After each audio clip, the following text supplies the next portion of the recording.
Hello everyone, welcome to this amazing platform of our channel Panisha for Competitive Examinations and I am Piyush। इस particular session में हम cover करने वाले हैं जो आपका कोलैबोरेटिव सीआरएम और यहाँ पे छोटा सा पोर्शन है आपका बैलेंस्ड स्कोर कार्ड। ठीक है, ये थोड़ा सा आपका रह रहा था तो इसको भी मैं फटाफट करा देता हूँ। काफ़ी बच्चे बोल भी रहे थे आपका कि ये वाला पोर्शन सर करा दो जल्दी से, तो इसको निपटाते हैं एंड छोटा सा ही सेशन ये आपका होगा। शुरू करते हैं आपका। तो आज है क्लास नंबर 34। ठीक है, इसकी 33 क्लासेस मैं आपको ऑलरेडी करा चुका हूँ, तो आई होप आपको पूरी क्लैरिटी तो होगी है ना, रिवाइज सारा किया हुआ है आपने। अब ये जो है आप यहाँ पे एक मॉक टेस्ट आप नीचे लिंक दी होगी आपको ओलिव बोर्ड की, वहां से जाके अटेम्प्ट कर सकते हो। ये आपका एग्जीक्यूटिव ऑपरेशंस एंड बीडी का मॉक टेस्ट है, ये फ्रीली आप इसको अटेम्प्ट कर सकते हो। ठीक है, फ्री है ये आपके लिए, तो फ्री चीज तो जहाँ पे मिले आपको मॉक टेस्ट वगैरह वहां से लपेट लिया करो। जो भी आपने लिया है वो ठीक है। क्या करना है, इसको आपको जाके अटेम्प्ट करोगे और एनालिसिस बहुत अच्छे से करना है। मैंने आपको इसका जूनियर एग्जीक्यूटिव वाली लिंक कल प्रोवाइड कराई थी, ये एग्जीक्यूटिव वाला है। ठीक है, तो इसकी एनालिसिस आपको बहुत अच्छे से करनी है। अब देखो क्वेश्चन क्या होता है ना, आपको अगर एक क्वेश्चन पेपर में 120 क्वेश्चन है और उसमें रेलेवेंट क्वेश्चन आपके 100 से 110 होते हैं, वो 100 से 110 क्वेश्चन का आपको एनालिसिस इतने अच्छे से करना है कि वहां से आपका अराउंड 220 के आसपास क्वेश्चंस कवर हो जाए, 220 से लेके 240 तक। बिकॉज एक क्वेश्चन से आपको उसके आसपास का देखना है, इसके पेरिफेरी से क्या क्वेश्चन और बन सकता है, क्या चीजें हैं, मुझे अगर नहीं आया कोई क्वेश्चन तो क्यों नहीं आया, उसकी लैंग्वेज क्यों नहीं समझ पाया, मैथ्स में गलत हो रहा है तो क्यों हो रहा है। तो इस तरीके से आपको एनालिसिस करना, जो भी आपके क्वेश्चन पेपर होते हैं ना, उनका एनालिसिस करना बहुत जरूरी होता है। ठीक है, तो बस शुरू करते हैं आज का सेशन। एंड देखो भाई, ये है आपका यहाँ पे, अब हम यहाँ पे कोलैबोरेटिव सीआरएम को समझने लगेंगे। देखो मैंने आपको पहले जब एनालिटिकल सीआरएम पढ़ाया तो आपको समझ में आया होगा। सबसे पहले हमने स्ट्रेटेजिक वाला पोर्शन पढ़ा था। ठीक है, देन एनालिटिकल में क्या होता है, आपका डेटाबेस वगैरह होता है, डेटा माइनिंग करते हैं यहाँ पे हम, डेटा के वेयर हाउसेज होते हैं, डेटा मार्ट होता है, ओलैप एनालिसिस होता है, बहुत सारे एनालिसिस होते हैं। तो ये सब मैंने आपको करा दिया, पूरी क्लैरिटी होगी इसमें। देन ऑपरेटिव में क्या होता है, या फिर आपका जो ऑपरेशनल सीआरएम होता है उसमें ऑटोमेशन करा दिया जाता है, मार्केटिंग ऑटोमेशन होता है, सेल्स ऑटोमेशन होता है। मार्केटिंग ऑटोमेशन में याद है ना, कैंपेन मैनेजमेंट बताया था, इवेंट बेस्ड ट्रिगर होता है, देन आपका मार्केटिंग ऑपरेशंस होते हैं। ठीक है, तो ये सब मैंने आपको समझाया हुआ था। देन आपका सर्विस ऑटोमेशन हो गया, ठीक है, सेल्स फोर्स ऑटोमेशन हो गया। तो ये सब मैंने आपको यहाँ पे कई सारी चीज़ें कवर कराई हुई हैं, आई होप आपको क्लैरिटी होगी। एंड ये अच्छे से अगर आपने रिवाइज नहीं किया तो पहले रिवाइज कर लेना। अब देखो, जब हम कोलैबोरेटिव सीआरएम की बात करते हैं, ध्यान से सुनना। एनालिटिकल में आपने क्या किया, जितना भी डेटाबेस आपको दुनिया जहान से मिला, यहाँ पे किसकी बात कर रहा हूँ, दुनिया जहान से, जहां से भी डेटा मिला उसे लेके आपने भर लिया। याद आ रहा है ना, 3V ऑफ डेटा बताया था आपका, अनस्ट्रक्चर्ड डेटा की बात की थी हमने। तो जहां से जो डेटा मिला वो भर लिया एनालिटिकल सीआरएम में। उसका यहाँ पे हमने फिर क्या किया, उसको थोड़ा सा अच्छे तरीके से इसको अरेंज किया, इसका डेटा एनालिसिस कराया।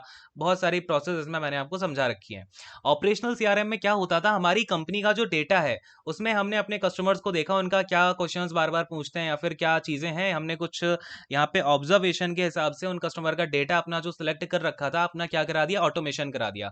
मार्केटिंग का भी ऑटोमेशन करा दिया, सेल्स का भी ऑटोमेशन करा दिया, सर्विसिंग का भी ऑटोमेशन करा दिया। ठीक है, जो हम सर्विसेज दे रहे होते हैं ना, कस्टमर सर्विसेज, उनका भी हमने यहाँ पे ऑटोमेशन करा दिया। तो बेसिकली जो ऑटोमेशन का काम होता है वो आपका किससे, डेटा से है। जो भी हम डेटा पहले हमें मिलेगा अपने कस्टमर का, उसी के हिसाब से ऑटोमेशन कराते हैं। ठीक है, देन जो ये कोलैबोरेटिव सीआरएम होता है ना, इसमें क्या करते हो आप, जो आपके एग्जिस्टिंग कस्टमर्स हैं उनसे आप डेटा लेते हो और उसको क्या कराते हो, सिंक्रोनाइज कराते हो। जब आप इस डेटा को सिंक्रोनाइज कराओगे तभी तो आपका वो ऑपरेटिव सीआरएम में आप उसका यूज कर पाओगे ऑटोमेशन के लिए, और वो डेटा आपका एनालिटिकल सीआरएम में भी चला जाएगा सबके साथ। जैसे कि हमने जो बाहर दुनिया जहां से डेटा लिया हुआ है, अपनी कंपनी का डेटा मिला करके हम उसका एनालिसिस करेंगे। अरे बात समझ में आ रही है ना, तभी तो इसको बोला जाता है पूरा का पूरा, तीनों को मिला के आर्किटेक्चर ऑफ सीआरएम। ठीक है, इसको क्या बोला जाता है, आर्किटेक्चर ऑफ सीआरएम। याद आ रहा है ना मेरी बात। आर्किटेक्चर का मतलब क्या होता है, आर्किटेक्चर में जैसे मुझे ये एक स्ट्रक्चर बनाना है, ये मुझे एक ब्रिज बनाना है, इसमें मैं पोल लगाऊंगा, ये पोल, ये इतने सारे पोल लगा दिए, ये एक सबसे बड़ा पोल है, ये एक सबसे छोटा पोल है। यहाँ पे हर पोल की अपनी इंपॉर्टेंस है, आप ऐसा नहीं बोल सकते कि ये पोल इंपॉर्टेंट नहीं है। हर पोल कहीं ना कहीं अपना काम कर रहा होगा। ऐसे आपका ये जो तीनों सीआरएम है ना, जब ये तीनों मिलके काम करते हैं ना, तब जाके आपका सीआरएम सक्सेसफुल होता है। ऐसा नहीं है कि आपका बस एक सीआरएम काम करेगा तो हो जाएगा। और इन तीनों को हम यहाँ पे एनालिसिस करके फिर स्ट्रेटेजी बनाते हैं, उसमें होती है आपकी क्या, बीएससी का स्कोर कार्ड। अब देखो समझना बड़े ध्यान से। अब अच्छा चलो, ये जो ब्रिज आप सपोज करो, जो चेनाब वाला है ना, चेनाब ब्रिज, वो है हाईएस्ट ब्रिज है जो इंडिया का।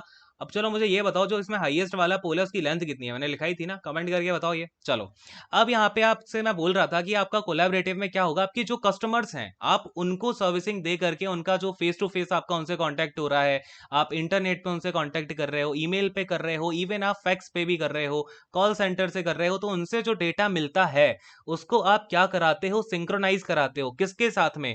जो डेटा आपको ऑटोमेशन से मिला, आपने ऑटोमेटेड अपना आईवीआर सिस्टम से आपको जो डेटा मिल रहा है कस्टमर का, डेटा तो हम हर जगह से निकाल रहे हैं ना, एनालिटिकल में भी हम जगह जगह से डेटा कलेक्ट कर रहे हैं, तो जितना भी डेटा मिलता है सबके साथ आपको इस डेटा को भी सिंक्रोनाइज कर देना है। यानी कि आपकी जो सेल्स टीम एक्चुअली में कांटेक्ट कर रही थी कस्टमर से, आपका जो फेस टू फेस कांटेक्ट हो रहा था, इंटरनेट से आपका हुआ, आपका ईमेल से हुआ, जितने भी कस्टमर से आपका कांटेक्ट हुआ, उन सारे डेटा को उठा के, आपका ऑपरेटिव सीआरएम से जो डेटा निकला है उसको उठा के, और जो एनालिटिकल सीआरएम का, इन सबको उठा के आप क्या कर दोगे, सिंक्रोनाइज करा दोगे। वही आपका होता है कोलैबोरेटिव सीआरएम। कोलैब का मतलब क्या होता है? मिलाना, किसी का कोलैब होना, दो या दो से ज्यादा चीजों का। अब देखो इसका अगर मैं आपको लिखाता हूं तो एक बार लिख लो ये एनालिट कोलैबोरेटिव सीआरएम के लिए। देखो, it manages and synchronizes, collaborative CRM क्या करता है? It manages and synchronizes, synchronizes ये मैनेज करता है और सिंक्रोनाइज कर देता है। किसको भाई? कस्टमर इंटरेक्शन पॉइंट्स को। Customer synchronizes customer interaction points, customer interaction points. तो ये मैंने आपको बताया हुआ है इंटरेक्शन पॉइंट कहाँ कहाँ पे बनते हैं, टच पॉइंट्स कहाँ बनते हैं बेसिकली, बट यहाँ पे क्या बात हो रही है? इंटरेक्शन पॉइंट की, यानी कि आप जहाँ पे कस्टमर से इंटरेक्ट करते हो, ठीक है। तो जो भी आपको वहां से डेटा मिलता है उसको मैनेज करना, सिंक्रोनाइज करना, आपका कस्टमर इंटरेक्शन पॉइंट, और इसके साथ क्या होता है? एंड कम्युनिकेशन चैनल्स, ठीक है ना, एंड कम्युनिकेशन चैनल्स। तो आपका जो कस्टमर इंटरेक्शन पॉइंट है और जो आपकी कम्युनिकेशन चैनल्स हैं, कम्युनिकेशन चैनल का मतलब समझते हो क्या?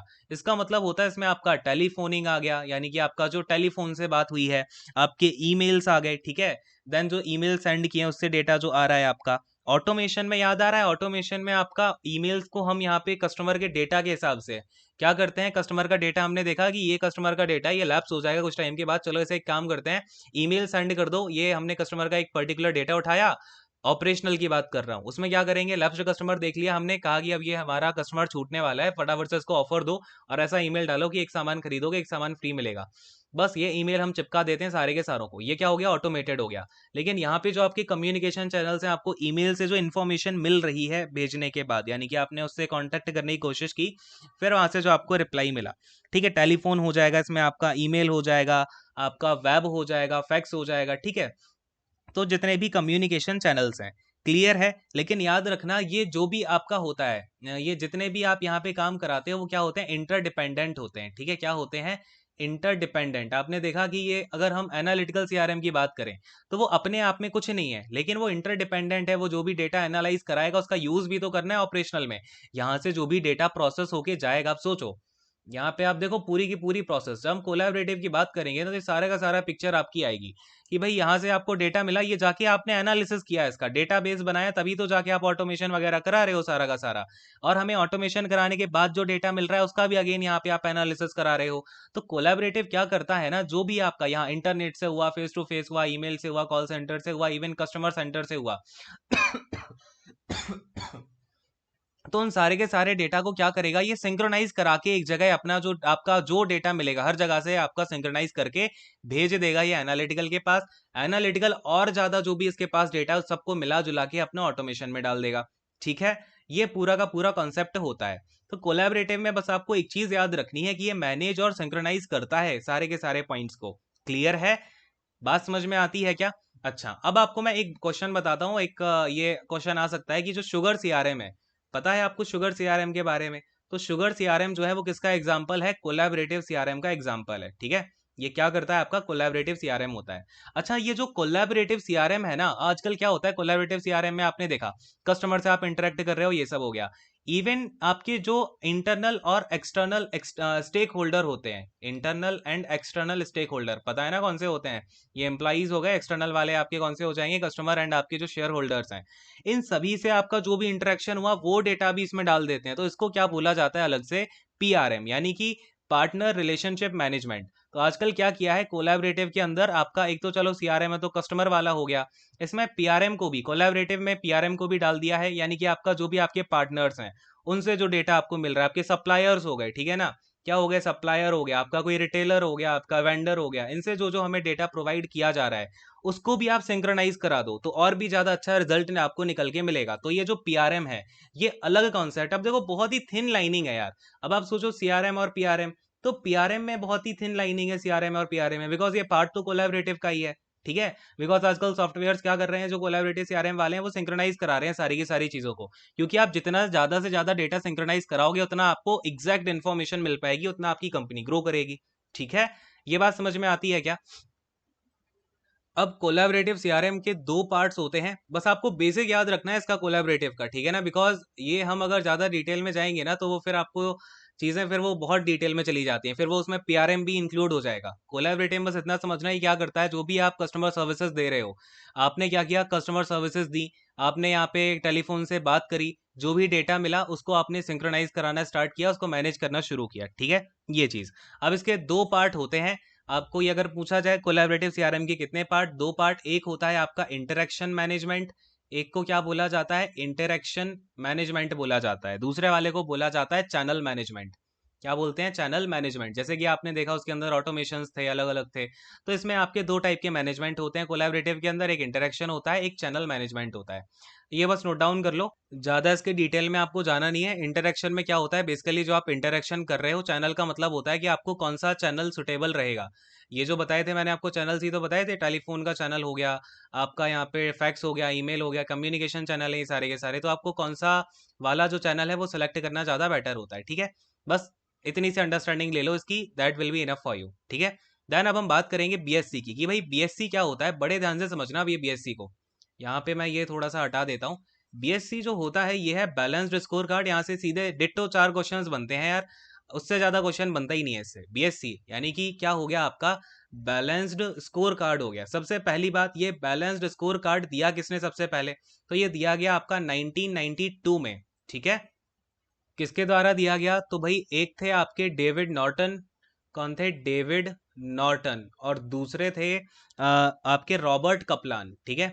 कौन से थे, रॉबर्ट कपलान। इन दोनों ने मिलकर के क्या किया, आपका 1992 में एक बैलेंस्ड स्कोर कार्ड का यहाँ पे एक स्कोर कार्ड करके दिया। और ये बेसिकली था क्या, बैलेंस्ड स्कोर कार्ड क्या करता था, ये आपका एक परफॉर्मेंस बेस्ड मैट्रिक था, ठीक है। क्या था ये आपका, एक परफॉर्मेंस मैट्रिक, परफॉर्मेंस मैट्रिक या फिर परफॉर्मेंस मैट्रिक था। और इसे आप बोल सकते हो स्ट्रैटेजिक प्लानिंग, क्या बोल सकते हैं इसको हम, strategic planning and management, planning and management, management क्या हो जाएगा भाई, सिस्टम, ठीक है ना, मैनेजमेंट का सिस्टम था ये। बेसिकली इसमें क्या करते थे ना, कि आपकी कंपनी के लिए हमने यहाँ पे 4 एस्पेक्ट देख लिए, ठीक है। आपका जो भी कंपनी है या फिर आपका जो ऑर्गेनाइजेशन है, उसमें क्या बोला गया कि जो भी मैनेजर्स है ना, जो मैनेजर्स हैं उनको यहाँ पे क्या करना है, 4 एस्पेक्ट में उनको अपनी कंपनी का चेकआउट करना है। उन 4 एस्पेक्ट में एक को बोल दिया फाइनेंशियल एस्पेक्ट हो गया, फाइनेंशियल को ही बोला जाता था स्टीवर्डशिप।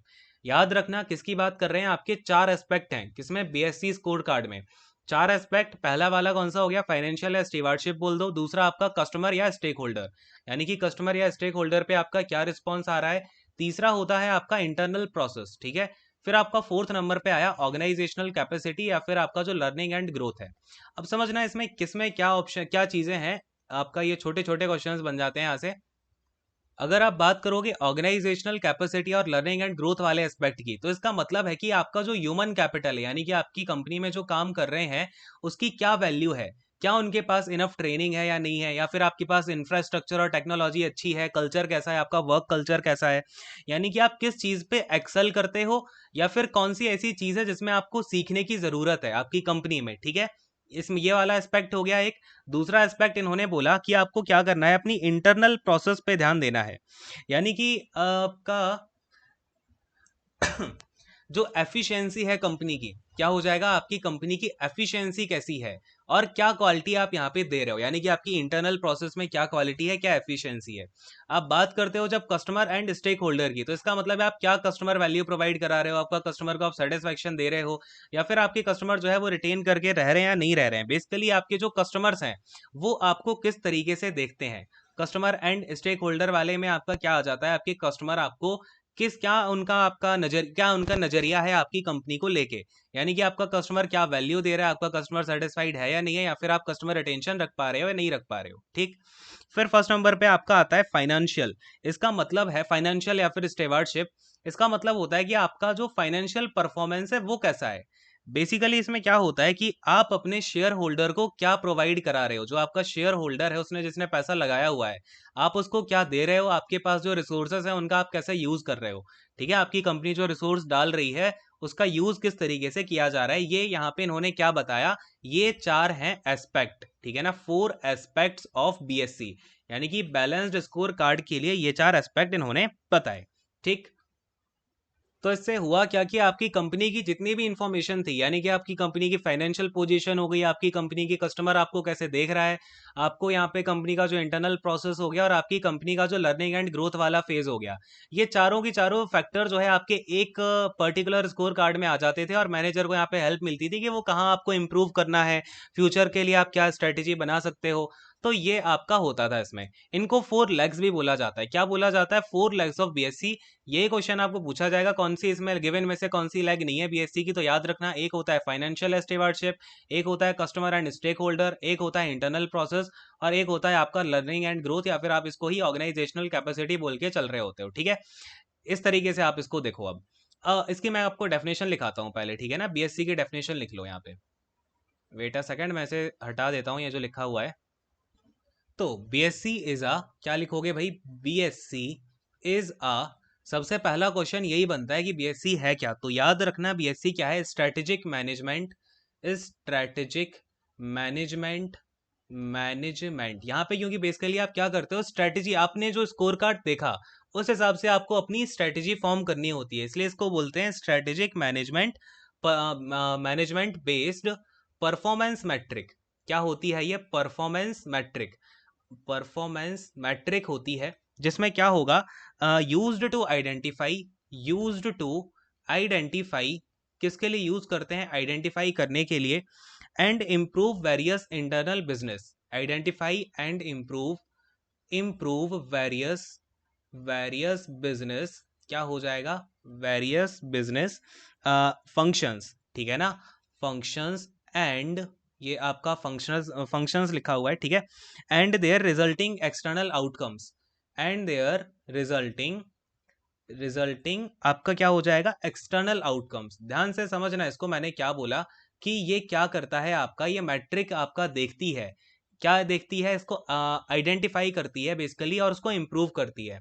किसको भाई? जो आपके वेरियस बिजनेस फंक्शंस हैं और उनका रिजल्ट क्या निकल के आ रहा है, यानी कि आपकी कंपनी से क्या आप कर रहे हो, क्या क्या फंक्शंस आपकी कंपनी कर रही है, उसका रिजल्ट क्या निकल के आ रहा है। बेसिकली अगर आप यहाँ पे देखोगे तो आपकी कंपनी का यहाँ पे जो कस्टमर एंड स्टेक होल्डर का व्यू है वो क्या निकल के आ रहा है, कस्टमर वैल्यू बढ़ रही है, उनका सेटिस्फेक्शन बढ़ रहा है, रिटेंशन बढ़ रहा है क्या, अगर नहीं बढ़ रहा है तो क्या उसका रीजन है, फाइनेंशियल परफॉर्मेंस क्या हमारी बढ़ रही है, ये सब यहाँ पे देखा जाता है, और उसको आप क्या कर सकते हो, इंप्रूव कर सकते हो।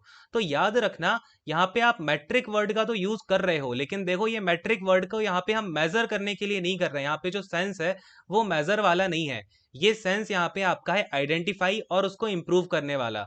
आपको क्वेश्चन में अगर कभी ऐसा दिखे कि जो बीएससी है वो क्या एक आपका मेजरिंग टेक्निक है, या फिर आपका वो मेजर करने के लिए यूज किया जाता है क्या, तो ये मेजर करने के लिए यूज नहीं किया जाता, इसका आप यूज करते हो आइडेंटिफाई करने के लिए और इंप्रूव करने के लिए, और ये एक स्ट्रेटेजिक मैनेजमेंट मैट्रिक है। ठीक है ना, इसलिए मैंने बोला कैसी है, स्ट्रेटेजिक मैनेजमेंट।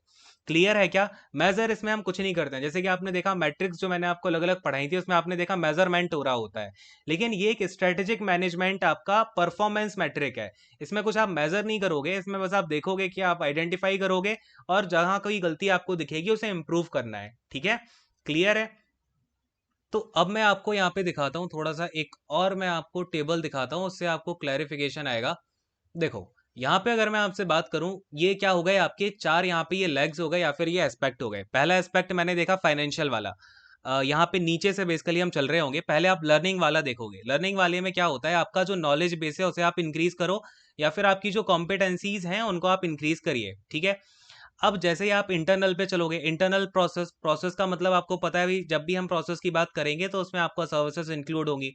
तो इससे क्या होगा, जब आपकी जो कंपनी है उसमें नॉलेज बेस होगा, तो धीमे धीमे आपका क्या होगा, इसमें जो आईटी सर्विसेज है वो इंप्रूव करो, ठीक है। सेकंड स्टेप क्या होता है, आप अपना यूजर एक्सपीरियंस अच्छा करिए और आपकी जो आईटी सर्विसेज है उनको इंप्रूव करो। अब यूजर जो एक्सपीरियंस है उसे आप इंप्रूव किन तरीकों से कर सकते हो, देखो ये आपका एस्पेक्ट कौन सा है, कस्टमर वाला। यहाँ से आपके दो पोर्शन निकल के आते हैं। एक तो क्या होगा कि आपको विन विन डील करो, या तो आप विन विन डील का मतलब होता है कि कस्टमर को भी फायदा, मुझे भी फायदा, ठीक है। कैसे होता है, इसमें आपका जो क्रॉस सेलिंग वाला कॉन्सेप्ट काम कर रहा होता है कस्टमर को। जैसे अगर हमें उसका यूजर एक्सपीरियंस इंप्रूव करना है तो मैं क्या करूंगा कि उसको एक जीन्स के साथ दूसरा जीन्स फ्री कर दूंगा, ठीक है ना। और इससे क्या होगा, मुझे भी फायदा होगा, उसको भी फायदा होगा। या फिर दूसरे केस में आप क्या करोगे, कटिंग कॉस्ट कर दो। कटिंग कॉस्ट में क्या होगा, जैसे कि मैंने बोल दिया कि 20% का ऑफ है आपके लिए। अब जब मैं ऑफ देता हूं ना, तो फायदा तो मुझे भी हो रहा है, ठीक है ना। कॉस्ट कट हुई है लेकिन फायदा मुझे फाइनली होगा। जब मैंने देखा फाइनेंशियल वाले लेवल पे क्या हो रहा होगा कि विन विन डील कराई है मैंने, तब भी आपका जो रेवेन्यू है वो इंक्रीज करके निकलेगा। तो उसका रेवेन्यू जो है इंक्रीज करके निकलेगा बेसिकली आपका, क्योंकि दो जीन्स उसने बेच दिए हैं, प्राइसिंग वो उसी हिसाब से सेट कर देते हैं। देन जब मैंने कॉस्ट कटिंग करके किया हुआ है, अब कॉस्ट कटिंग करके जो मैंने बेचा था सामान, उसमें भी मुझे कहीं ना कहीं मिला कि अल्टीमेटली फायदा मिला, क्योंकि मैंने कहा जो मैं अपनी आपका जो मार्क्ड प्राइस होती है ना वो काफी ज्यादा रखी जाती है और डिस्काउंट उससे कम दिया जाता है, ठीक है। जो आपका आप मार्कअप करते हो ना, जितना डिस्काउंट हमेशा उससे कम ही होता है। तो अल्टीमेटली मुझे क्या होगा, प्रॉफिटेबिलिटी मिल रही होगी, ठीक है। तो ये चीज इसमें ऑब्जर्व करी जाती है। और बस ये एक स्कोर कार्ड टाइप का है, ठीक है, स्कोर कार्ड है। बट इसको हम मेजर करने के लिए नहीं देखते, ये आपका एक परफॉर्मेंस बेस्ड मैट्रिक है, और ये स्ट्रेटेजिक मैनेजमेंट है, strategic management performance based metric है, ठीक है। चलो, जब आप इसमें अब दूसरा इसका आगे की बात समझना, जब बीएससी में आपने क्या किया, ये सब देख लिया। इसमें आपने क्या किया भाई, ये परफॉर्मेंस देख ली कि हमारा इन सारे लेवल पे परफॉर्मेंस क्या क्या चल रही है, कैसे इंप्रूव करना है, क्या है। तो उसके लिए ना आपके चार पैरामीटर क्या किए जाते हैं, इस्टेब्लिश किए जाते हैं, ठीक है। उन चारों पैरामीटर के नाम भी याद रखना। देखो यहाँ पे आपका पहला हो जाता है गोल्स, यानी कि आपके जो ऑब्जेक्टिव्स होंगे। गोल्स यानी कि जो आपके क्या है कंपनी के लिए जो आपने ऑब्जेक्टिव्स बनाए हैं। बेसिकली इसमें क्या होगा कि आपको सक्सेसफुल होने के लिए कितना क्या गोल बना के आपको अचीव करना है, वो इसमें इंक्लूड किया जाता है। क्या है ये, पैरामीटर्स हैं, ठीक है, पैरामीटर्स हैं। मैंने क्या बोला, आप बीएससी का यूज करते हो इंप्रूव करने के लिए ना, तो अब इंप्रूव करने के लिए भी तो आपको कुछ पैरामीटर सेट करने होंगे, ठीक है। तो वो तो आपने जो ऊपर देखा वो क्या था, आपके चार एस्पेक्ट थे कि आप कंपनी का जो भी आपका हिसाब किताब चल रहा है उसे चार एस्पेक्ट में देखो। अब इंप्रूव करने के लिए क्या करोगे, ये चार आप यहाँ पे पैरामीटर्स उठाते हो, एक दो तीन चार। पहला वाला आपका हो गया गोल्स, दूसरा वाला होता है मेजर्स, ठीक है ना। मेजर्स, मेजर्स में क्या होता है कि ये वो पैरामीटर होते हैं कि आप इनके थ्रू क्या करते हो कि आप ये देखते हो कि क्या आप ऑलरेडी सक्सेसफुल हो या नहीं हो, या फिर सक्सेसफुल होने के लिए हमें क्या क्या यहाँ पे अपने कदम उठाने चाहिए, मेजर्स उठाने चाहिए, ठीक है। ये होता है बेसिकली। देन आपका थर्ड नंबर पे आता है टारगेट्स, क्लियर है। और फोर्थ नंबर पे आता है इनिशिएटिव्स। इन दोनों का मतलब समझना, इनमें हम बेसिकली क्या कर रहे होते हैं। टारगेट का मतलब है, अगर आपको यहाँ पे मतलब एक बेसिकली आपको यहाँ पे ये सेट कर लेना है। सपोज करो मैंने टारगेट ऐसा रखा रेवेन्यू के टर्म में, मुझे अभी 100 CR का यहाँ पे रेवेन्यू आ रहा था। मैंने कहा अगर मेरा रेवेन्यू 250 CR का आएगा, इट मीन्स कि मेरी कंपनी जो है वो सक्सेसफुल है। तो बेसिकली टारगेट में क्या होता है, आप सक्सेसफुल का क्या आपके लिए सक्सेस है, उस हिसाब से अपना टारगेट सेट करते हो इस पैरामीटर में। इनिशिएटिव्स का मतलब क्या होता है कि आप क्या इनिशिएटिव लेने वाले हो इस टारगेट को अचीव करने के लिए। मेजर्स में आप देखते हो आप क्या हम सक्सीड हैं या नहीं है, या फिर क्या मेजर्स हमें अपनाने हैं सक्सेस तक जाने के लिए, ठीक है। और मेजर्स और इनिशिएटिव काइंड ऑफ सेम होते हैं, बस इनिशिएटिव का मतलब ये है कि आप सारे जैसे कि अलग अलग जो आपके डिपार्टमेंट्स हैं उसमें आप क्या क्या इनिशिएटिव नए डालने वाले हो, क्या चीज़ें करने वाले हो, ठीक है। ये चीज़ होती है। तो बस आपको बेसिक बेसिक याद रखना है इसका, क्योंकि ये जो है बहुत डीप जाता है। जो कोलैबोरेटिव सीआरएम है उससे एक नई ही ब्रांच खुल जाती है। एंड जो बीएससी है यहाँ भी आपका जो स्ट्रेटेजिकल लेवल है इस पे बहुत सारे काम किए जाते हैं। बट आपको ऊपर ऊपर का याद रखना है, चार एस्पेक्ट, चार पैरामीटर होते हैं आपका, किसने इसको दिया एंड इसकी बेसिक डेफिनेशन, ठीक है, दैट्स इट। एंड बस आपका यही है सीआरएम में, और कोई डाउट हो तो पूछ लेना।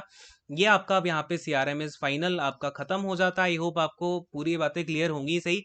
पूरा मैंने करा रखा है, आपको इतना करके जाओगे ना आपको अल्टीमेटली सारे क्वेश्चन हो जाएंगे। एक बात याद रखना, मैंने आपको पिछली जो आपकी अराउंड 15 से लेके 33 नंबर की जो क्लास है ना, यहाँ पे जितनी चीजें बताई हैं उसको अंडरस्टैंडिंग लेवल पे बहुत अच्छे से करके जाना। कोई क्वेश्चन आपसे नहीं छूटेगा, लैंग्वेज को अच्छे से समझ लेना, बस दैट्स इट, ठीक है। और मैंने ऑलरेडी काफी एमसीक्यूज करा रखे हैं कैसे क्वेश्चन से डील करना होता है। उन एमसीक्यूज को आप देखो तो सही। कई बच्चे बोल रहे हैं एमसीक्यूज कराओ, मैंने ऑलरेडी काफी एमसीक्यूज करा रखे हैं और भी कुछ करा दूंगा आने वाले दिनों में। तो बस ये हो गया, थ्योरी वाला पोर्शन आपका खत्म होता है। एंड आप लोग आई होप मेहनत कर रहे होगे, मेहनत करते रहो। एंड बिल्कुल टेंशन नहीं लेनी, अच्छे से आप पढ़िए और एग्जाम देने जाना है अच्छे से। कोई इसमें आपको इतना टेंशन नहीं लेनी, नर्वसनेस ज़्यादा ज़्यादा नहीं लेनी, थोड़ी थोड़ी हो रही है तो लेते रहो, ठीक है। चलो खैर, thank you so much, God bless you all, take care and bye bye.